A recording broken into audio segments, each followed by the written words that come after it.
You was still talking, wasn't you? It don't matter, you was talking shit. Welcome to Coffee with Mrs. Crawford. You hear me argue with my kids. Because they be talking shit. They be talking ass shit. And I be having to let them know that I'm not here for play. Well, welcome to Coffee with Mrs. Crawford. How are you guys doing out there? Hope everybody is well. You know what we gonna get into. You know we're gonna have to burn some sage, baby. We're gonna have to burn some sage. So on TikTok, for those of you that follow me on TikTok as well, I had did a two-part series about colorism about my daughter. And those of you who don't know that my daughter is 8 years old. She's a light-skinned little girl with hazel green eyes. She get that from her father's side and grandma's side. So, nevertheless, I knew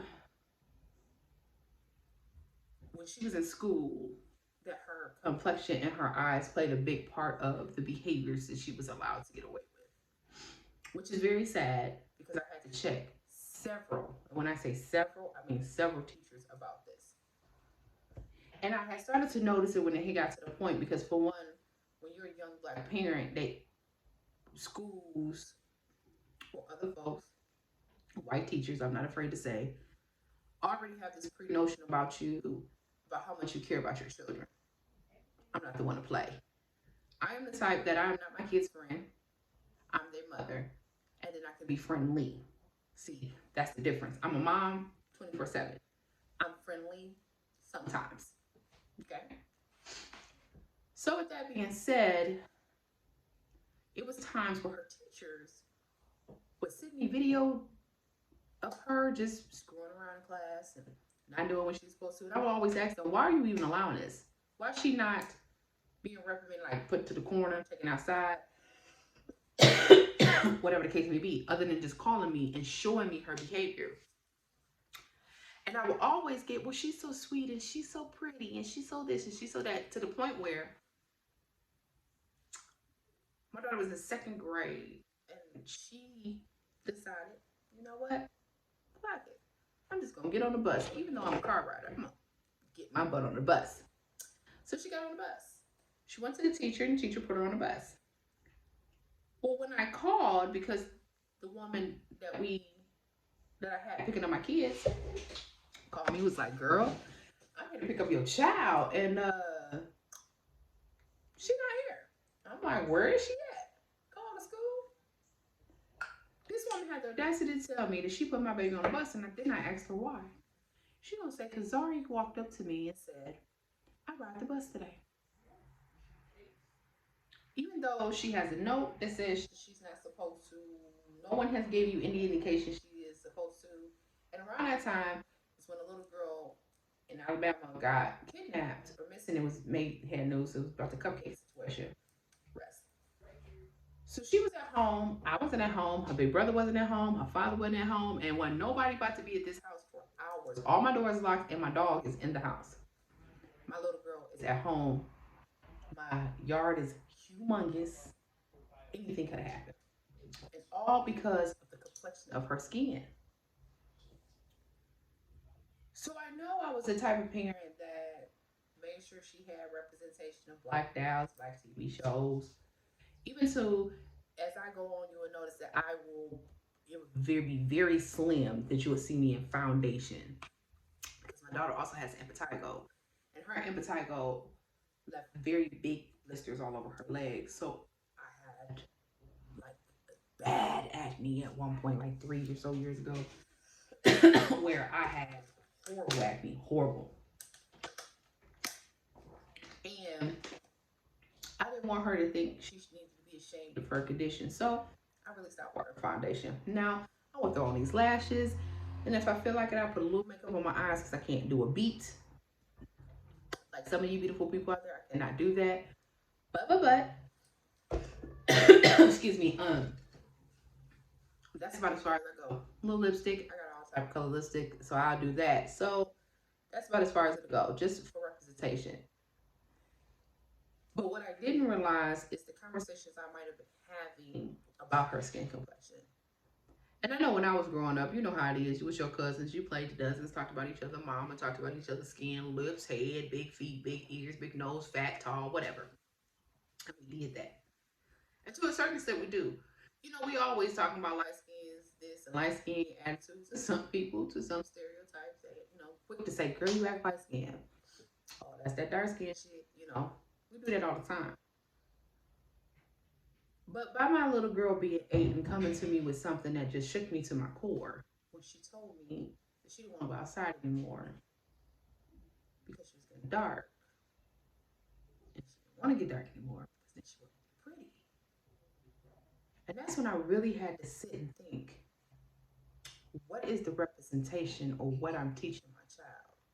See, I'm quick to be like, stand up for yourself, black is this, black is proud, black is this, but am I instilling in her that her skin tone means more than the darker skin girls? I've actually had to stop my daughter at some point for bullying a little girl because she was darker than she was. At that moment, did I do enough to just say, you don't do that? How far does it go? And I brought this up because she's 8.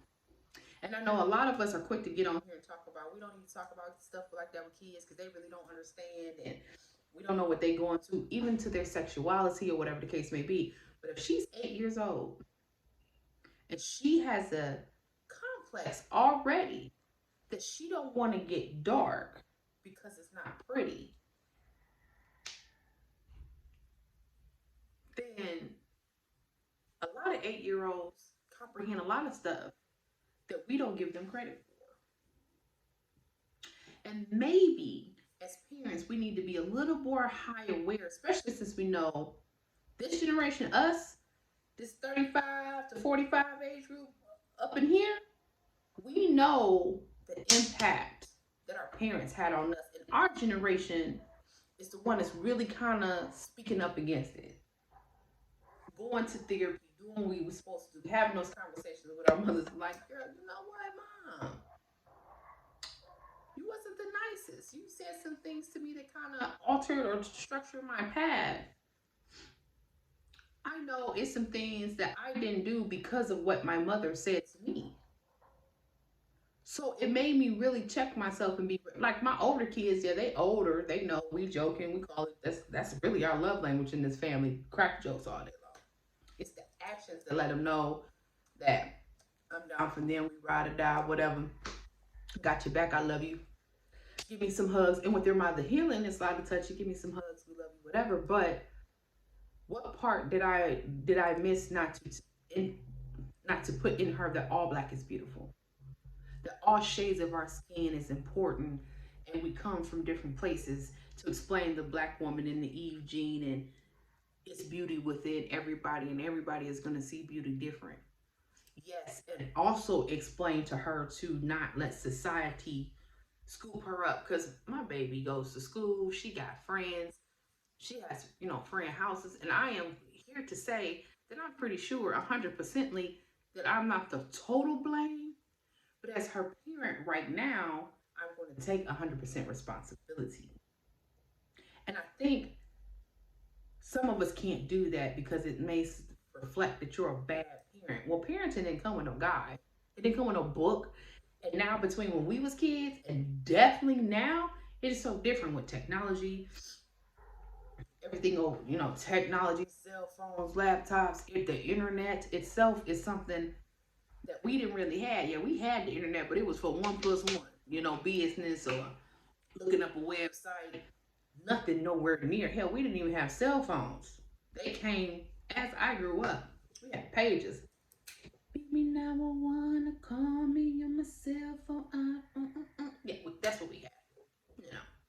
So it's different. My message in this video is to sit down and it's a time to talk to your children. They're not too young. Things really do affect them. And even to that, I'm so happy that she's able to say those things to me now, because can you imagine fighting against that? Because we in the South. You go outside, you're going to get a little dog. Honey, you're going to tan all the way out. And since my family is not from the South, I was from Indiana, came to the South. Even my son. He started off a little light. He started playing out there in that sun. He a little on the dark side. He not super dark skinned, but he darker than what he was. No big thing. Still a handsome guy. Handsome fella. Understanding people have preferences. It's like a conversation to an 8-year-old that we want to act like they don't understand or impacted until they older. But how soon do we forget? We was impacted the same way. And what we can't do is do what we thought we did. You can't be like, oh, they'll grow out of it. She'll grow up to learn not to give a fuck. She'll grow up learn that this is not what it is. You're gonna grow up to be a baddie. Being, when it's time for you to get a man, it's gonna be different. But what about the in between? Why can't we stop the suffering in the in between? Why can't we put into them now when they bring it to our awareness and listen good enough that, what if you don't need to grow out of it? How can I help you do what you need to do now? You kind of get what I'm saying? So that also made me spark, how deep do we really deal with colorism? Like, I do know it's in entertainment all day, the lighter the complexion, and we can argue that fact. And I do appreciate my lighter skinned women stepping up and standing up for black skin or darker skinned women when it is a role that you feel a darker skinned woman should play and you move out the scene, or making sure it's all versatile because we're all beautiful from the lightest to light to the darkest to dark. But it's a time now that it's no different than I see it then when black people could do anything in this whitewashed world we live in. And then to see the first black whatever, woman do this, man do that, woman do this, man do that. And a lot of light skinned people I know, entertainment wise, was the forefront and can move in things that way. But even to how it was represented between light skin and dark skin, I never realized how much of a part it had to play, or or what they was trying to tell us, until somebody had brought up the Pam and Gina theory, which I want to discuss with some people when I go onto my podcast, because this is going to be a whole topic and conversation, because it needs to be. It needs to be brought to people's awareness, and people need to understand. And even to those of us that do have multicolored friends, from Spanish friends, white friends, Puerto Rican friends, Russians, Latino, whatever it is that you have that's not a person of color outside of that, we have them. Cultural appropriation. Did I say that right? I probably did. But you know what I'm talking about. All of that. We know all of that exists, but what about on the day-to-day level with us normal people, down here talking to folks, moving through folks? Do you feel, as an audience, do you deal with colorism in your day-to-day life? Do you deal with it at your job? Do you deal with it at your field? Do you deal with it in your family? That's a good one. Do light-skinned people get treated better than dark-skinned people in your family? Or vice versa? Because we in the day and age where light skin y'all wasn't the favorite people, the attitudes and everything going on. Chick of the bars did y'all in. There'd be some activities, you know what I'm saying? And dark skin too. But dark skin had already been on the edge. What do we do? And then even for the women like me, I've always been a brown skinned girl. I was never light. I was never dark. I was light enough to pass the paper bag test, but not dark enough to really get ridiculed about my blackness. And because I grew up chunky as hell, I really didn't think nobody liked me because I was fat. And that's a good question. Do you think your personal life and dating life came into play when it came to the complexion of your skin? And that's a question I'm asking now to get answers, because I don't know for me if it played a part, because I was in the fat category. And growing up in the 90s and early 2000s, y'all was fat shaming. Didn't nobody want no chunky bitches. I ain't gonna say nobody, but body positivity definitely has came a long freaking way. Knowing the difference between a healthy body and a non-healthy body. We come into shoot, even to my hair. Growing up, it wasn't cool to be natural. You would nappy head, little heifer. So all that stuff, we've changed so much of that. Even in that change, do we still see the fight, the back and forth, the pull from what we used to and what we are now? Do you even still see where it's still being trying to pull in the argument between, the darker skin tones and the lighter skin tones? We already know that the Willie Lynch letters and slavery has a lot to do with the hatred and how deep rooted it is and where we've become. I guess my question is, where do we start to kind of mend? And that is a real question when it comes to the whole colorism thing. Because, I mean, when you grow up on a comedian side and playing with your kids and you got jokes, ha ha ha ha, and you've never meant no harm towards nobody. But as you get older and wiser and realize your impact that you might have on different, your children that's younger than you, or your cousins, or if you're the godmama, auntie, or whatever the case may be, when you realize that you might have negatively impacted somebody's young that's looking up to you life with stuff that you never meant no harm with. My suggestion is the same thing I'm gonna do. I'm just gonna educate myself. Because one thing I know is the knowledge. Once you know more about the situation, you become more aware. When you know better, you do better.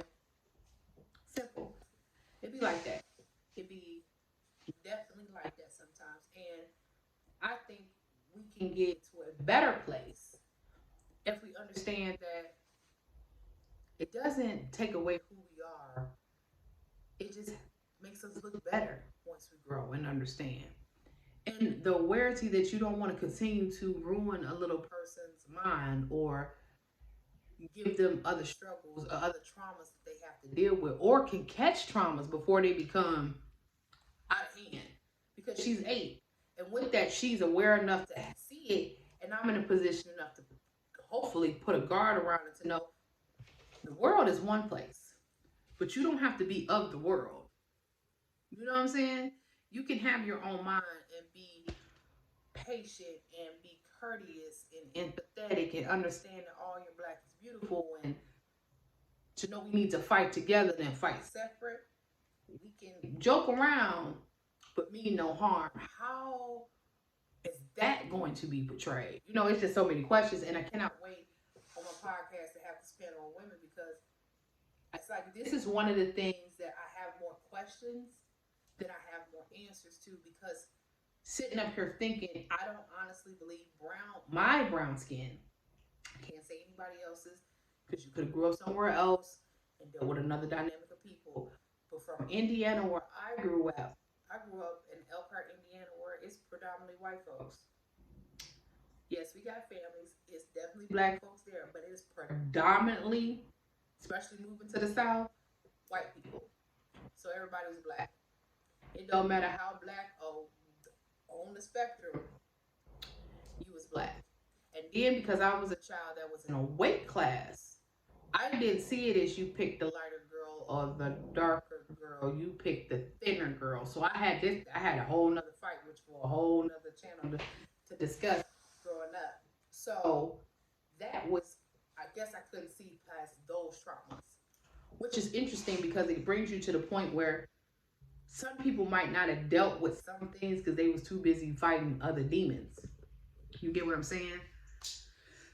So, and even in high school, I wasn't a fat girl. I think I was a size 14, 16. But because everybody else was like an 8, 6, 2 and 1, I was considered fat. And also because I was probably taller than everybody too. And right now I'm not that tall. I'm 5'7", but it is very rare going to high school when I was growing up that it was too many girls taller than me, because I have been 5'7" since third, fourth grade. And then it was a couple girls that was there that was taller than me, but we were still part of the tall class, I guess that would be said. So I fought those demons all the time.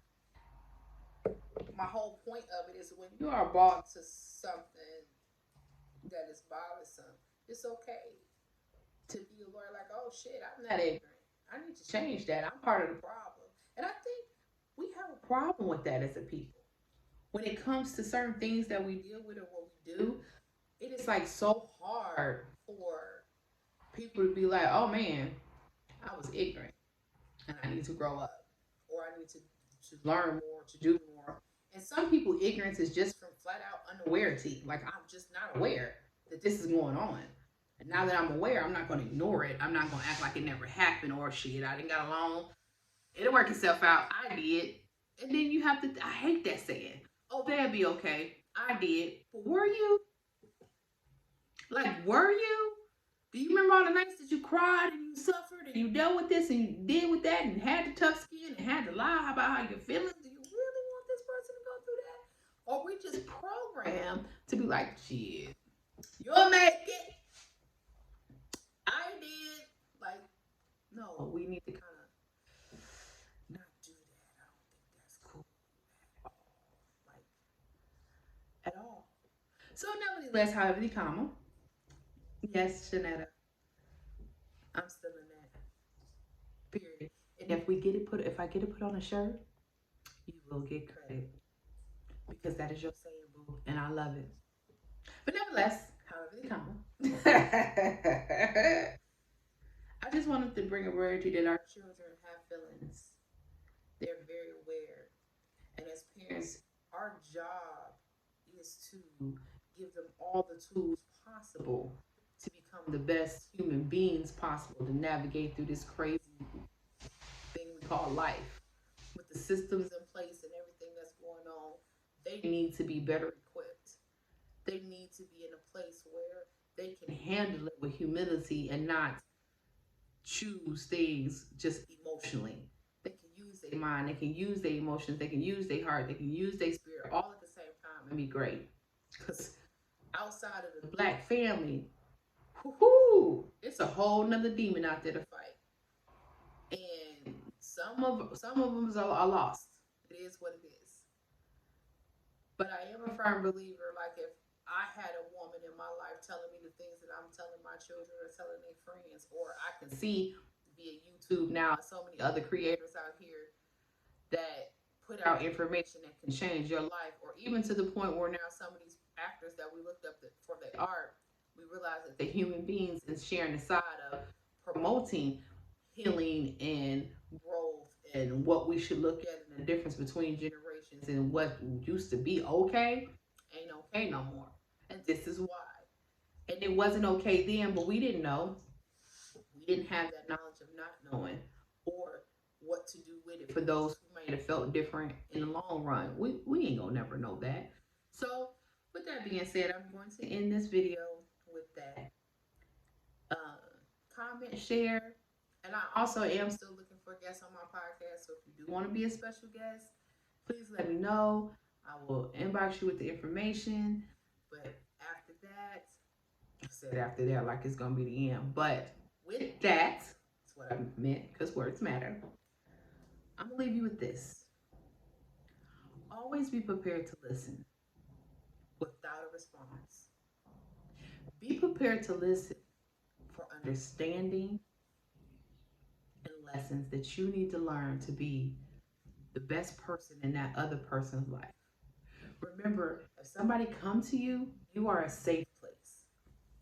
Don't ruin it. And if that, what they have to bring to you is too much for you to bear, gracefully point them to a life coach or point them to a therapist and let them know that you love them, but you're not emotionally equipped to handle what they are giving you. And that's the best gift that you can give anybody. Love, peace, and fish grease.